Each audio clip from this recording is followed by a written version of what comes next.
So, hello. Hello, Netta. How are you? I'm good. Thanks for having me today. What brings you in?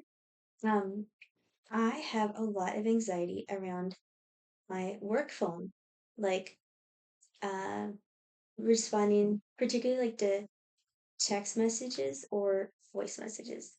Like if they Okay. start to pile up, or if they're from clients, it's like I have a lot of anxiety around it, and will avoid it, and then it gets worse. What's having anxiety means? Like when you see a text or Yeah, like okay, like even now, like if my work phone, well, like the texts are fine, but my WhatsApp account, which is mostly our clients, our non-English speaking clients. mm-hmm, And yeah, I'm not really supposed to have a caseload, but a lot of them reach out to me if there's a problem, like mm-hmm. circumvent their case manager.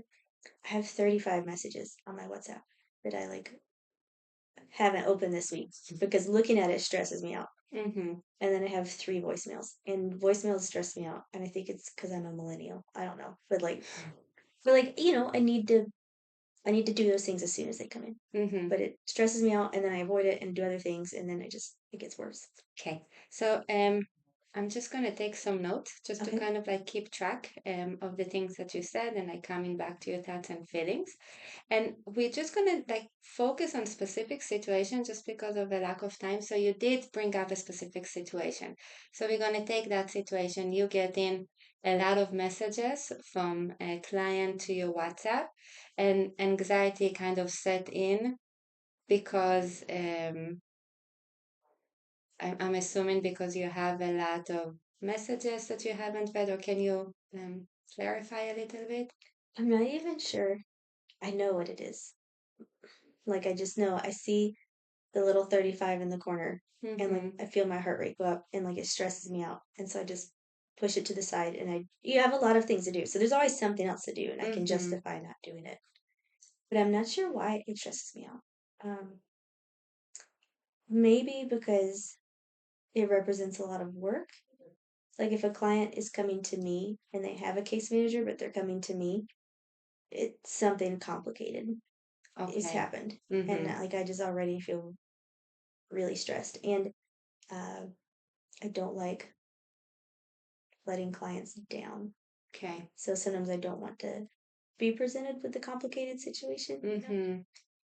because I know it's going to be stressful. So what goes through your mind when you let's take a specific situation. So you woke up in the morning and you open your phone and you kind of immediately know that there is a crisis. So what goes through your mind? Mm. I think first it goes through my gut, just like, oh, um, maybe if I have concrete thoughts, it's like, oh, this is going to take a lot of time. And I just don't have the time. Mm-hmm. Or this is going to take a lot of energy, Mm-hmm. and I don't have it. And if I don't do it quickly, I'll get a bad reputation, and my organization will get a bad reputation, which adds to the anxiety of not doing it. But then Mm-hmm. that causes me to procrastinate because I want to avoid it. So the longer I take to respond, like the worse it gets. Mm-hmm. So how do you feel? I guess you mentioned anxiety, Yeah, and it's like physical anxiety. Like I physical. pick up my work phone and look at it, and like I feel bad in my body, and I just put it in. Hmm. So, and I can't. I've got to respond to people right away. And how does that, what goes through your mind when you put down the phone? Like let's say you get all these messages, you feel anxiety, you don't want to let people down, and then you put down the phone. What goes through your mind then? Hmm. Relief? I mean, maybe I Okay. shouldn't because like the problem is not actually resolved. I don't have to face it right now. Okay. Because it makes me feel like I can breathe a little bit more. Okay. Part of it too is maybe I've gotten so backlogged. Like maybe if I was always caught up and it's just one message, maybe I wouldn't feel like that, you know? Mm-hmm. But it's a lot of messages, and so like it's the stress level for me is high enough that I considered asking Ayat this week if we could switch phones and go through each other's messages because she's the same way. So I was like, maybe Oh. we'll just each go through everybody, and then she can just tell me what it is, and that Mm-hmm. causes me no anxiety. Something about like if I had a printed list of all the problems, it would cause me no anxiety. But Mm-hmm. something about like doing it on the phone Mm-hmm. causes me a lot of anxiety. So let me just ask you, if you and Ayat will switch phones and then all the 35 messages will disappear and solve, like how would that like make you feel the next time you get a message? Would you feel I'd feel like, oh, I can handle this. It's just one. because it's just fun? Yeah, it Okay. would be way down. Actually, it sounds like a great idea. I don't know if that's the right answer, but I'm like, yeah, I'm just gonna switch phones with her. So I want to ask you, is your thought based on your emotions or like on facts? Like going back to the beginning of the thoughts that connected to the texting or the crises. I mean, I suppose it's emotions because the facts would be the sooner I get this done, better it will be, right? Mm-hmm. And that's not the way I'm acting on it. So the fact will be, like let's say you read through the messages, you get it done. Okay. Mm-hmm. What evidence that the thought is in, like, why would you say that it's based on emotions and not facts? Like your thoughts are inaccurate. However you said that word, Yeah, inaccurate. Yeah, inaccurate. inaccurate. I guess because my rational brain is saying like, if you just get it done today, everybody will be happier and tomorrow will be better. Like, Okay. like that seems pretty. It needs to be done. Just go ahead and do it. Mm-hmm. Um, but it's the part of me that's in control of the part that's saying it's just too much. It's too big. Just avoid it. It's too big. Um, so let's look, we'll do a little cost benefit analysis. We can do this last week, so it Mhm. will be maybe something um similar. Let's talk about starting with the cost. What will be the cost of kind of continue this behavior?